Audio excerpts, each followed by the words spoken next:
This is the story of the 10 plagues of Egypt.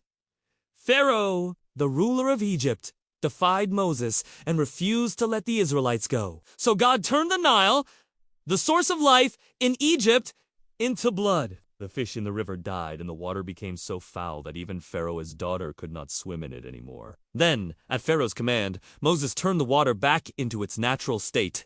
But shortly after, even more frogs hopped out of the river than there were reeds along the bank. They invaded Pharaoh's palace. They got into his bed, and he was forced to swat them as he lay there. After that, swarms of gnats flew into everything. The Egyptians couldn't stand it. And once again, Pharaoh begged Moses to end the plague. But when Moses left, Pharaoh's officials piled on more gnat bites than ever before. The flies buzzed around the city, feasting on the piles of dead frogs, and the stench from the decaying amphibians filled the streets. After the flies came the death of livestock. Every animal in Egypt, big or small, died horribly. People went out into the streets to find their animals dead where they stood. Then God sent boils to cover the bodies of the Egyptians, but not the Israelites. Pharaoh was desperate. He wanted this torment to end. So he told Moses to pray to God and lift the plagues from Egypt.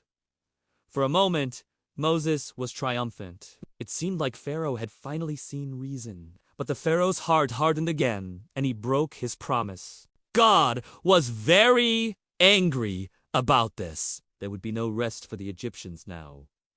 Then a great hailstorm struck the land. Hailstones, as big as fists, came crashing down. They smashed the plants, the trees, and even the walls around the cities. Pharaoh trembled in his palace as the storm raged all around him. Again, he summoned Moses and begged him to put in a good word for Egypt. Moses agreed to pray for Pharaoh, but God was furious. He said, "The plagues will continue until I have shown my power among you." And the next plague was the worst yet. Swarms of locusts devoured every green plant that sprouted in Egypt. They ate the crops. They stripped the branches bare. They even ate the bark off the trees. There was nothing left but a barren desert all around. Pharaoh's advisors told him he had to do something. They said to give the people something to eat. Otherwise, they would die of hunger. Pharaoh reluctantly agreed to let the Israelites go. This time, Moses did not have to ask. Finally, the plague would end. But God said no. There would be one more plague. A terrible and awesome plague. Darkness fell over Egypt.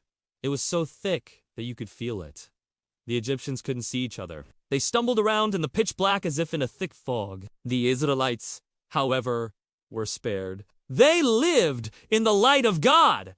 Pharaoh was blinded by the darkness. He didn't know what to do. His officials were afraid to come near him because he might hurt them. Finally, after 3 days, Pharaoh called for Moses and begged him to pray to the God of Israel and lift the darkness from Egypt. Moses went to the palace and prayed. When he opened his eyes, the darkness was gone. Light streamed in through the windows. The sun was shining again. The birds were singing. The plants were swaying in the wind. Everything was beautiful. But Pharaoh's heart grew hard once more. He wouldn't let the Israelites leave. And God said, "Now I will bring the first plague upon you, and it will be your last. The firstborn sons of Egypt will die." Pharaoh knew that he had a son. He was afraid that his heir would die. But he also knew that the Israelites had a firstborn son too. That boy would become the leader of the Israelites. Pharaoh decided to keep his son safe. He ordered the strongest soldiers to guard the royal palace. But Moses went to Pharaoh and told him that God would take away the Egyptians' reason and put it in the hearts of the Israelites. They would be able to flee Egypt without being stopped. As soon as the sun rose, Pharaoh's soldiers fell asleep. They dropped their weapons and opened the doors to the city. At that moment, the Israelites fled, but only the firstborn sons of Israel were spared. The angel of death passed over the land of Egypt that night and killed every firstborn, both human and animal. In the morning, the Israelites were out of the city. They looked back and saw the Egyptians running around like headless chickens. They were looking for someone to blame. They were throwing the bodies of their sons in the streets. The Israelites made camp beyond the river Nile. They stayed there for 3 days while the whole of Egypt mourned the loss of their sons. It was the greatest disaster in the history of Egypt. And the whole world has been wondering ever since, why? Why did God have to be so cruel? Hidden truth. God did not have to do all those plagues. Only Pharaoh's stubbornness caused all the trouble. Hidden truth.